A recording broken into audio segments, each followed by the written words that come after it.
आज हम cold pink के बारे में पढ़ेंगे और आपको बताएंगे कि कोल्ड पिंक अगर होता है हॉस्पिटल में तो उसमें क्या करना है आपको।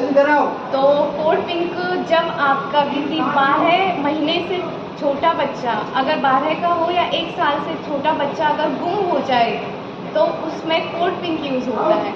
अगर आपका 12 महीने से बड़ा बच्चा, 1 साल से बड़ा बच्चा अगर गुम होता है तो उसमें कोल्ड पर्पल यूज़ होता है। अगर कोल्ड पिंक यूज़ हो रहा है तो उसमें आप कैसे असेस करेंगे, कैसे हेल्प करेंगे कि आपको कोल्ड पिंक में क्या करना है। तो सबसे पहले जो इवेंट होता है उसमें एक असेसमेंट देनी है, आपको पता है होना चाहिए, अलर्ट होना है, ठीक है। तो सबसे पहले आप सिक्योरिटी वाले को अलर्ट करेंगे, सारे जो गेट हैं वो बंद हो जाने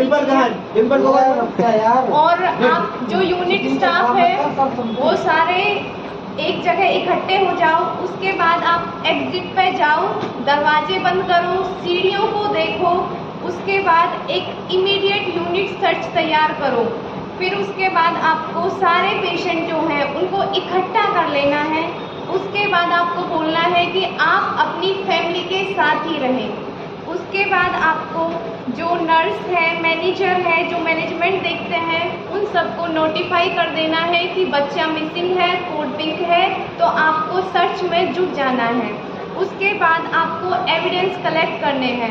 आपको सबसे पहले यूनिट तैयार करनी है, आपको पीछे जाना है, सीढ़ियों पे जाना है, ऊपर जितने भी हैं आपके सब जगह ढूंढना है बच्चे को। अगर कोई बच्चा मिलता है या फिर अगर आपको ऐसा है कि कोई पर्सन जो अननोन है वो आपको बैग के साथ दिखता है, जिसके पास बड़ा बैग है या फिर कोई थैली है जिसमें आपको शक है, तो आप उसको वहीं पर रोक दीजिए।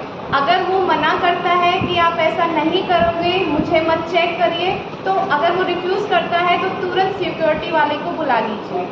उसके बाद आपको उसको बताना है कि हमारे पास ये इमरजेंसी सिचुएशन है, तो आपको उस इमरजेंसी सिचुएशन को हैंडल करना आना चाहिए। वो कैसे करोगे, आप उस पेशेंट को बोलोगे कि हमारे हॉस्पिटल में कोल्ड पिंक चल रहा है, तो हमको चेक करना है पेशेंट को, तो इसलिए हमें आपको भी चेक करना पड़ेगा। अगर आप चेक नहीं करवाओगे तो हमें आगे की कार्रवाई करनी पड़ेगी, जो कि हमें सिक्योरिटी को बुलाना पड़ेगा, ठीक है। उसके बाद आपको आगे कैसे करना है, सबसे पहले जो डिफेंस जो होना चाहिए कि आपके पेशेंट के जो होते हैं, पेशेंट का एक बैंड होता है हाथ में, तो आपको पेशेंट को ढूंढना है कि ये पेशेंट है। दूसरा, आपको जो उसके अटेंडर हैं उनका पता होना चाहिए। जितने आपके हॉस्पिटल में बच्चे एडमिट हैं उनका पता करो, उन सब पे देखो, सबकी निगरानी करो।